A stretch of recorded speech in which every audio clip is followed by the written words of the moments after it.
Hola, distinguida audiencia. De nuevo, gracias por vuestra hospitalidad y fidelidad. En nombre de Mariela Molina, quien les habla, en ocasión de permitirnos ingresar en vuestros hogares y lugares donde quiera que se encuentren. Hoy ofrecemos nuestra disculpa porque habíamos prometido hablar de Elvis Presley y los Beatles. Sin embargo, vamos a hacer otro conversatorio. Por la razón de por qué no vamos a hablar es porque estos libros que habíamos encargado de Elvis y de los Beatles llegaron un poco más tarde de lo querido, y como hay tanta duda sobre cómo nació el rock, preferimos abstenernos hasta que investiguemos un poco más, ¿sí? De manera que cuando ofrezcamos ese conversatorio sea lo más fidedigno para ustedes. Hoy vamos a hablar de tres rusos, de Mili Barakiriev, de Alexander Galasunov y de Sergio Prokofiev. Enterados como estamos que en España, y esto se lo hablo con garantía, no que me lo dijeron, en España han prohibido en alguna universidad de España tocar piezas de Rachmaninoff. Recuerden que Rachmaninoff murió, ni siquiera murió en Rusia, lo sacaron de Rusia y murió en Beverly Hills. Total que esto va en honor al arte de los rusos también. Hablando de la guerra nada más un rato, en este momento ha mostrado Estados Unidos agallas, ¿no? Porque está declarando que va a enviar armas a Estados Unidos. Lo lamentable en todo esto no es la guerra en sí, que ya hemos hablado una y otra vez, es que los presupuestos armamentísticos de todo el planeta han aumentado como nunca. Lástima, ¿no? Se esté gastando tanto dinero en armas, ¿no? Por cierto que los mismos políticos y líderes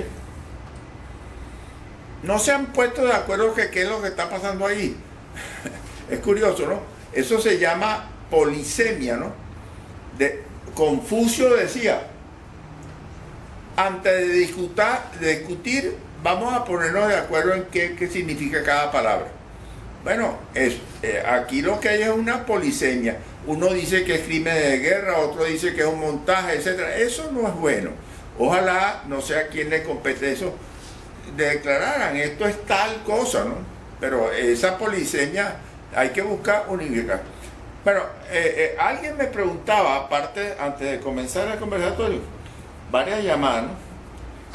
Que ateniéndose a la trivia en donde yo pregunto qué tiene que ver Ana Bolena con John F. Kennedy. Bueno, vamos a contestar la curiosidad. En el año hacia 1533, por cierto, ese año es bien, porque también me preguntaron que si podía poner un ejemplo de un libro que quemaran del cristianismo. Pues vamos a cumplir con todo esto. En primer lugar, situémonos en 1450, por decir un número, que está comenzando el Renacimiento. 1500, pero ahí ocurren muchas cosas, ¿no? La imprenta es muy importante, la aparición de Lutero, valentía, la aparición de Nicolás Copérnico y la aparición de un libro que mandaron a quemar, que es de Giordani Bruno, que también apeló a decir que la Tierra no era el centro, sino el Sol, que la Tierra giraba. Bueno, a este señor, un ejemplo de valentía, ¿no?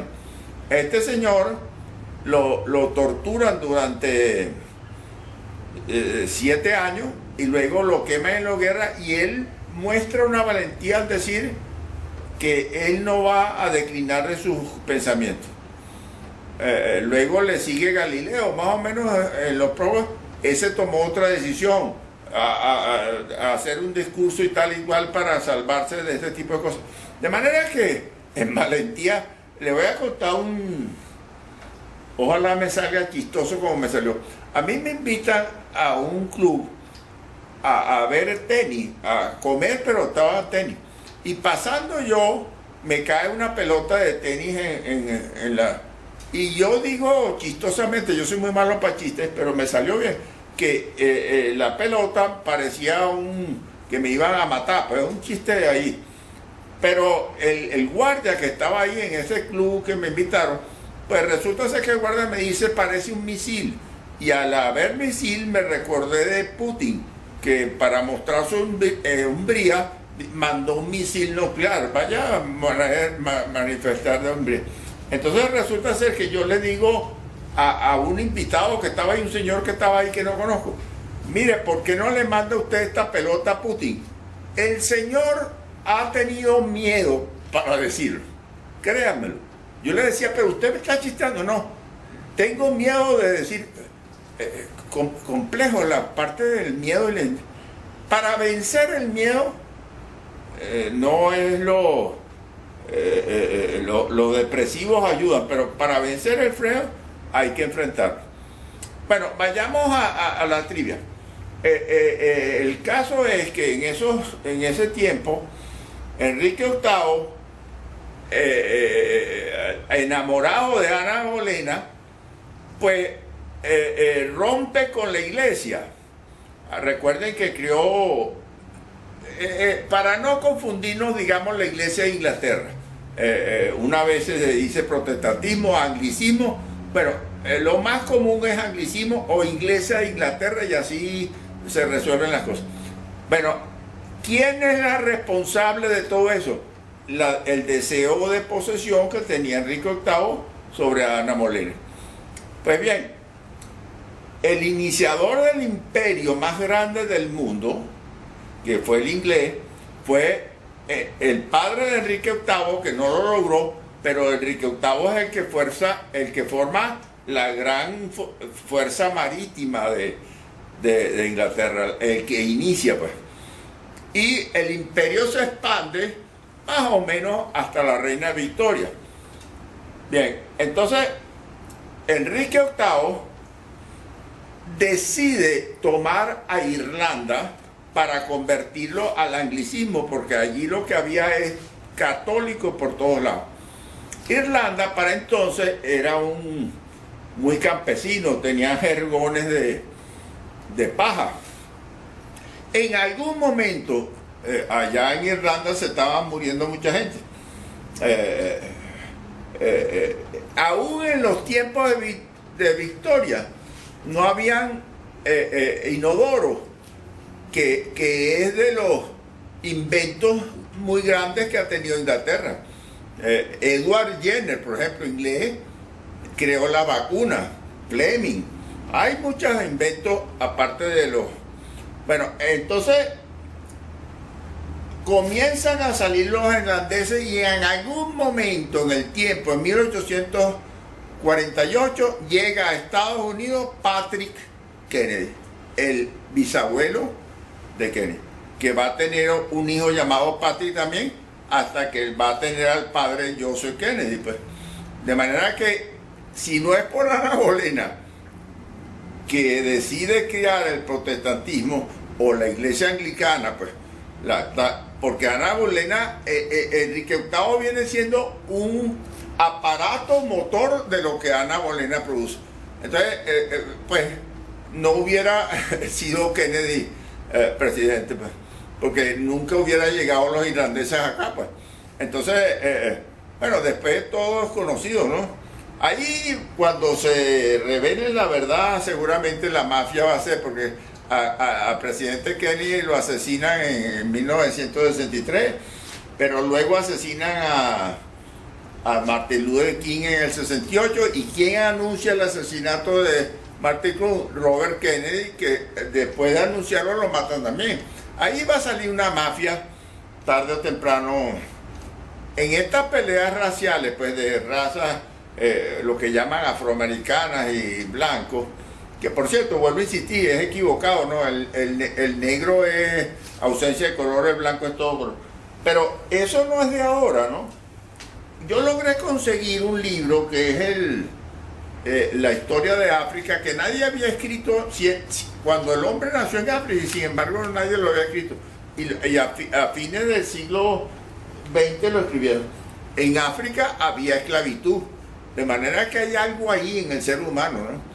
Desde los tiempos, ahí cambiaban dromedarios por personas, ese tipo de cosas. Yo tengo algunas cosas anotadas, pero en función de lo que vamos a... hablemos pues de estos tres músicos rusos que hemos mencionado. Mili Balakirev nace en 1836 en Nizhny Novgorod, un sitio muy cercano a donde se produjo la guerra del Cáucaso con el objetivo de obtener a Chechenia. Esta es la quinta ciudad más poblada de la Rusia de entonces. Hijo de una familia aristócrata. El padre se llamó Alexei, la madre Elizabeth Yasenova. Es interesante la vida de Balakirev porque él vive en la época de Nicolás I, de Alejandro II, Alejandro III, hasta el último de los zares, Nicolás II. La madre le da lecciones de piano que va a continuar con dos maestros, pero el más importante es con Karl Eichwitz, quien a su vez había escrito una biografía de Mozart y dirigía una orquesta privada de un acaudalado terrateniente, ¿no? Con él obtiene una educación musical privilegiada, ciertamente. A sus 18 años estudia matemática en la Universidad de Kazán. Luego va a San Petersburgo, donde conoce a Mikhail Glinka, conversatorio que vimos, el que llamamos padre de la música nacionalista rusa. La influencia de Glinka es determinante. Lo convence de abandonar sus estudios de ingeniería y dedicarse exclusivamente a la música, de manera que en 1856 se presenta por primera vez en el público ofreciendo su primer concierto para piano y orquesta. Él va a escribir dos y comienza entonces un ciclo de presentaciones y composiciones muy fecundo. Adorando al folclore ruso, comienza a trabajar sobre él en los años 60 y así va a conocer a los famosos cinco de la música rusa y obteniendo también ser profesor de Rimsky-Korsakov, de Borodin y de Mussorgsky. Cui a todas estas, pues, crítico venenoso. Esos son los cinco que hemos hablado. Por cierto que él era un pésimo profesor, ¿no? Porque imponía mucho lo que hacía. Si no, remítase al conversatorio de Rimsky-Korsakov para que vean cómo él ejercía tanta influencia, que era muy dominante. En 1866 dirige la escuela, recién inaugurada Escuela Libre de Música en San Petersburgo. Conoce en sus obras y conoce a muchos alumnos. Un año más tarde, director de la Sociedad de Música Rusa, y en 1868 hasta 1874 va a dirigir la Escuela Libre de Música de allá. El trabajo de él se va a concentrar en canciones folclóricas rusas y de otras etnias. De hecho, va a componer música con temas orientales. En el plano orquestal sobresale la obertura sobre un tema de la marcha española, versión del himno nacional de España. Por cierto que el himno nacional de España es uno de los 3 himnos en el mundo que no tiene letra, ¿no? Curioso. A él le escribe 2 sinfonías y poemas sinfónicos como Rusia y Bohemia, pero el más conocido que oiremos es Tamara.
Él destaca también en la suite, escribe una obra llamada Chopin Suite, Fantasías, y luego de una década de reposo musical es nombrado director de Capilla Imperial, donde trabaja durante casi 20 años.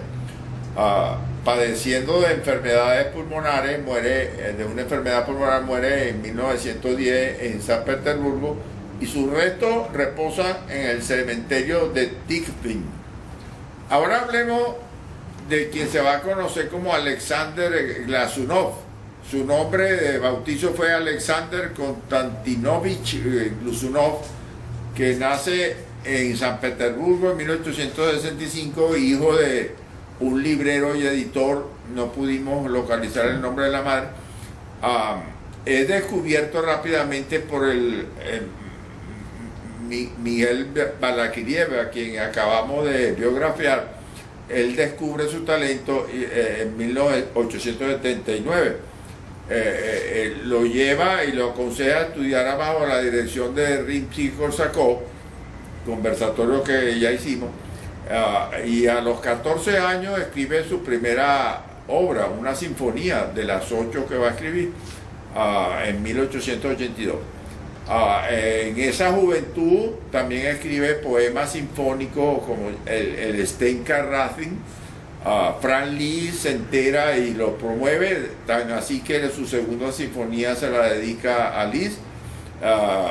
Comienza a sufrir la eterna envidia y rivalidades, de manera que empiezan a hablar que tiene pésima ejecución, que no tiene musicalidad, la eterna historia de las envidias.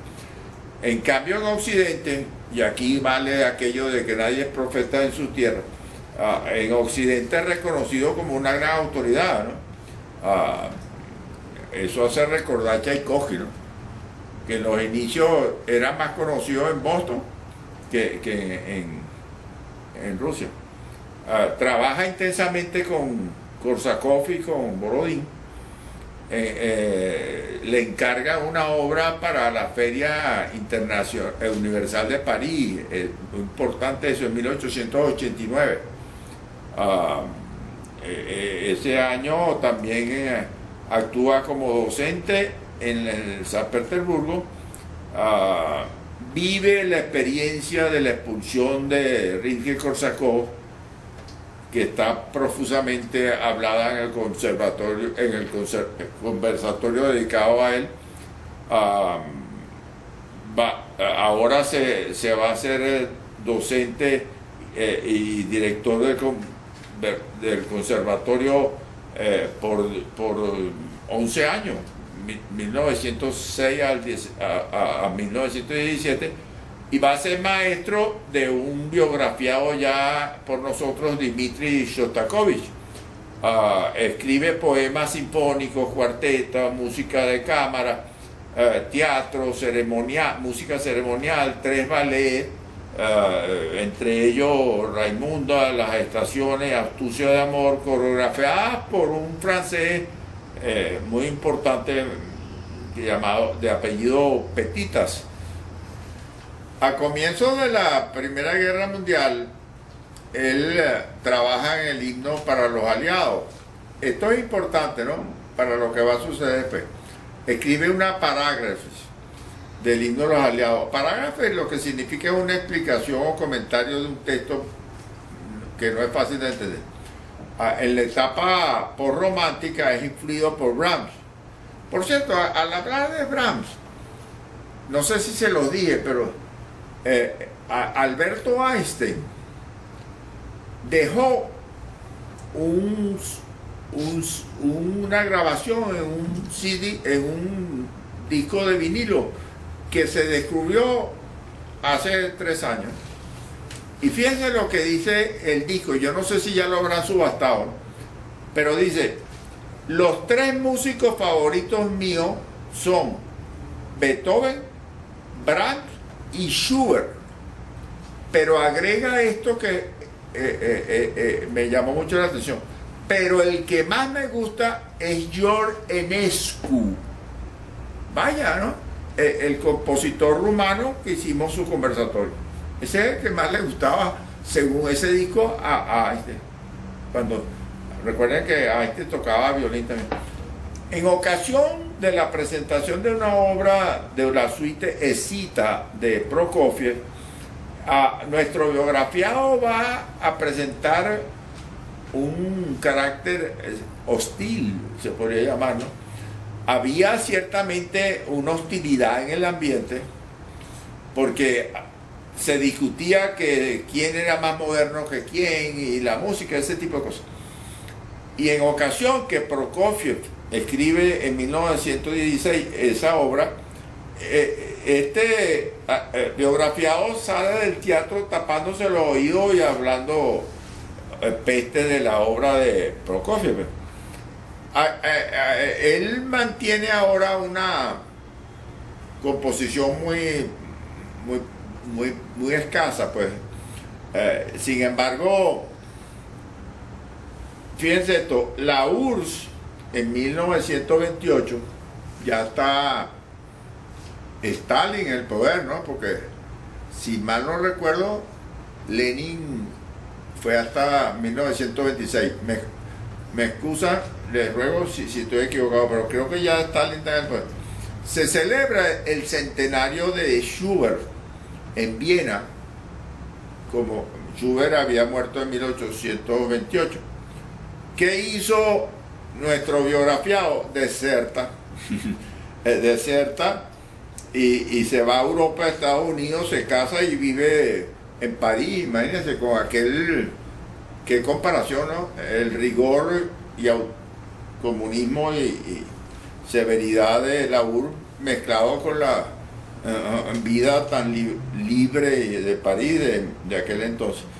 Ahí pasa en París, se interesa por la música francesa durante 4 años y en algún momento, además de escribir elegías, barcarolas, valses, escribió mucha música, ¿no? Canciones para voz. Va a morir enterrado en el cementerio de Ning, el mismo cementerio donde está enterrado el primer autor. Él escribe también 3 interesantes artículos sobre, uno cuando conoció a Tchaikovsky, otro que yo sepa no conoció a Beethoven, pero escribe sobre Beethoven y su obra, y otro sobre Schubert y su obra. Una vez más, le recuerdo, alguna vez le dije, ¿no? Cuando yo competía en los campeonatos de dominó internacionales, nunca faltó la opción que cubanos desertaran de esos compañeros, ¿no? ¿Por qué será? Siempre desertaban la representación cubana, era castigado el director de deporte y de nuevo venía y volvían a desertar y volvían a cambiar de director, en una rutina.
Sergio Prokofiev nace en 1891 en Sobsorka, Ucrania,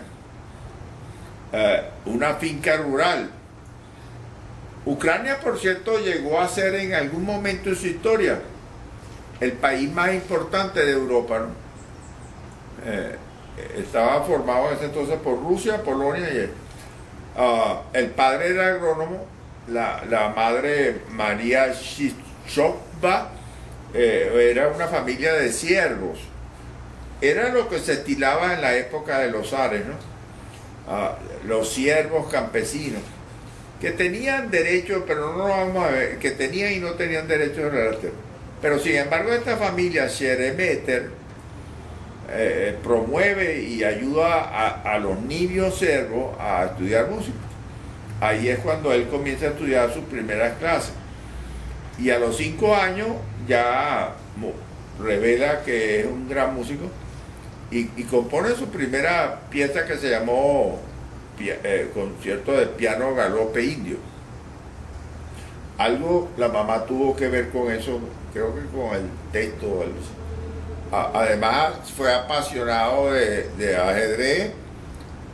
Se dice que ganó una simultánea con Casablanca, una simultánea, no un dueto. Bueno, ya es bastante. Y luego jugó contra otro campeón mundial, Miguel Bobinic. Llega a Moscú por primera vez y le impresiona. Bueno, ustedes saben, todo Moscú es grande, mucho arte, circo. Y escribe su primera ópera que se llamó Gigante.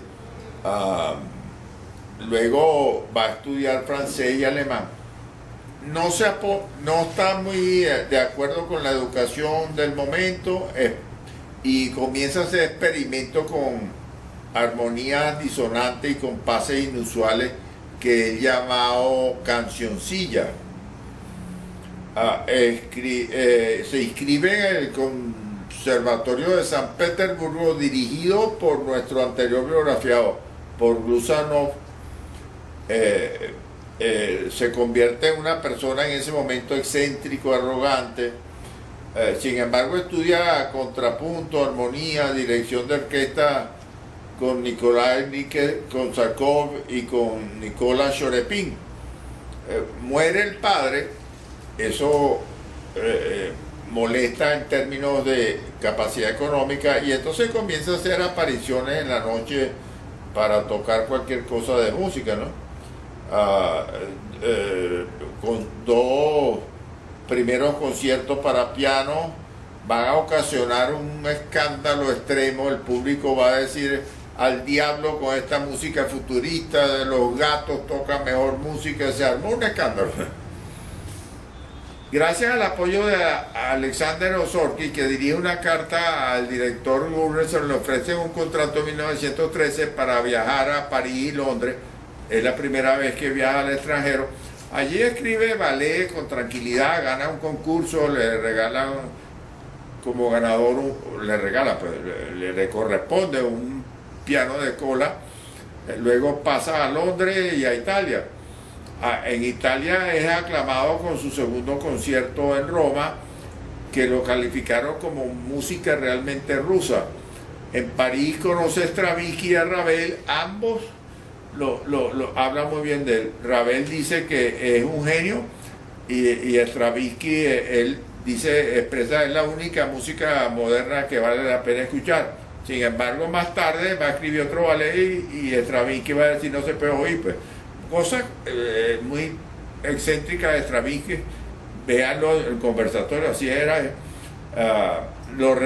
Para evitar que lo recluten, va a Estados Unidos, dirige en San Francisco. Sin embargo es interrogado, igual que lo fue Sergio Rachmaninoff, ¿no? Usted es comunista, usted qué sé yo, ese tipo de cosas. Comienzan sus problemas financieros. Él no quiere regresar como fracasado a Rusia. Estudia religión, cristianismo para reconciliarse por dentro.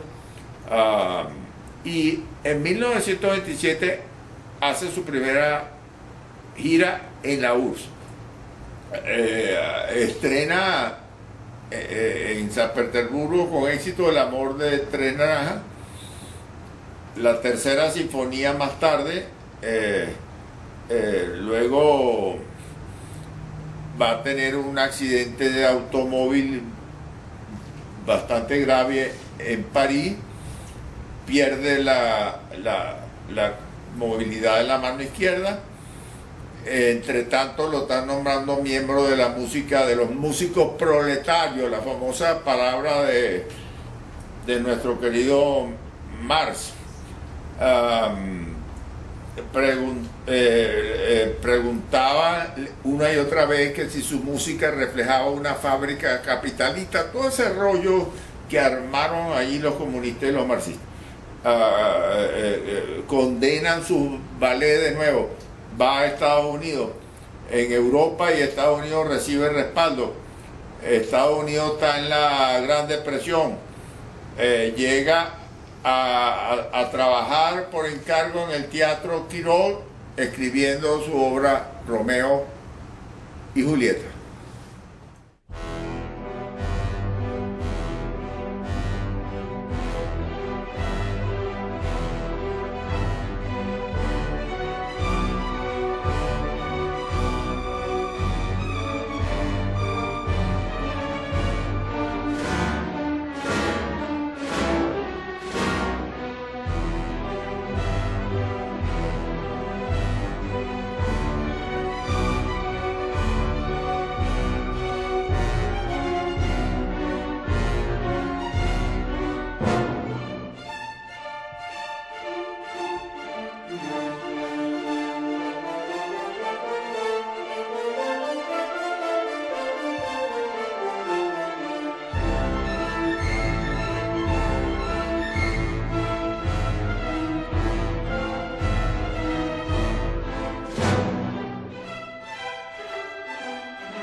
En 1939 escribe la sonata 6 y 7 que, según su biógrafo Daniel Jaffe, argumenta que escribió esas mismas sonatas como una nirvana de Stalin. Recuerden a Buda. Sin embargo, en la biografía, el biógrafo expresa que eran los verdaderos sentimientos del autor. Recibe premio Stalin un par de veces, hoy desaparecido. El ballet Romeo y Julieta, sin embargo, logra un gran éxito en la Unión Soviética. Es obligado a escribir música para masa a los golpes. Escribía ópera y se suspenden hasta algunas óperas porque el que Meyerhold, el que se suponía que iba a dirigirle, pues, como de costumbre, ¿no? Preso y fusilado, así de sencillo. La policía secreta de Stalin actuaba así. Trabaja 2 años procurando escribir una ópera fundamentada en la obra, esa gran obra de Tolstoy, La guerra y la paz. Estaba casado con Lina, pero conoce a una escritora libretista, 25 años, Mira Mendelssohn, la atrapa. Luego tiene un duelo jurídico para separarse de Lina, quien a su vez acusada de espía porque iba a viajar a España, y la condenan a trabajar a trabajo forzado hasta que logra en 1970 y algo escaparse. Escribe Pedro y el Lobo y la Sinfonía Clásica, lo nombran director o artista, compositor líder de la Unión Soviética. Sin embargo, sufre una conmoción cerebral motivado a que era sufría de hipertensión, una caída, y ciertamente que no se va a recuperar más, ¿no?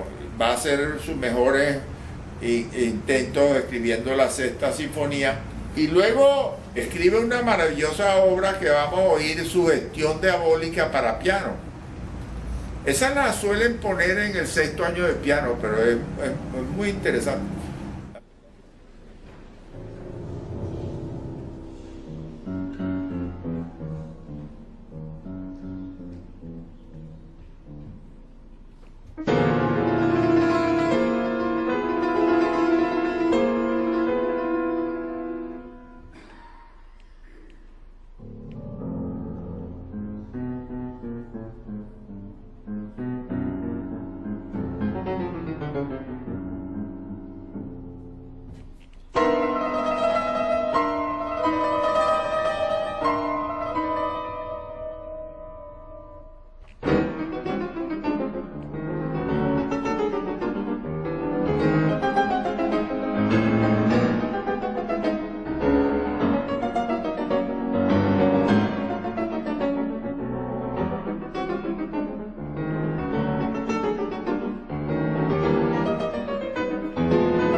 Esta parte no deja de ser interesante.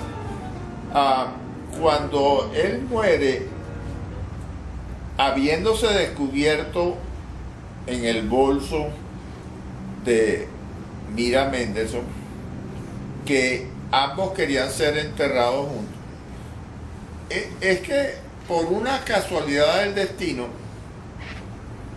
muere en 1953, el mismo día que murió Stalin. Como es de suponer, en la muerte de Stalin en la Plaza Roja fue así como la muerte de un dios o cualquier cantidad de gente alrededor. Y la prensa soviética dedica 116 páginas a la muerte de ambos. Solo que 115 está dedicado a Stalin, una a él. El féretro, con gran dificultad en esa muchedumbre, logra llegar para el entierro de Sergei Prokofiev. Y solo asisten 30 personas, ¿no? Entre ellos Shostakovich, es sepultado en el cementerio de Novodevidi. Estimada audiencia, solamente para lo peor que puede pasar que me equivoque. A ver, el señor Putin decidió llamar nazi al señor Zelensky. Recuerden esto, ¿no? El 2 de mayo de 1945, Stalin tomó a Berlín y Hitler se suicidó. ¿Qué pasará el 2 de mayo que viene? Hoy es 26 de abril. ¿Acaso no sucederá algo de eso? Por ejemplo, se pacta una negociación de tal cosa por tal cosa. Esperemos. Todo aparenta que está imitando el señor Putin a sus ancestros. Lo peor es que me equivoque. Lo siento. Bueno, estimada audiencia, espero que este conversatorio número 93 sea de vuestro agrado, que activen la campana, Mariela Molina y quien les habla se despide con la gratitud de siempre. Envíen sus comentarios que son realmente útiles. Debo algunos comentarios fruto de los anteriores. Y recuerden que el ruiseñor de Lincoln inventó la música antes que nosotros. Hasta más tarde.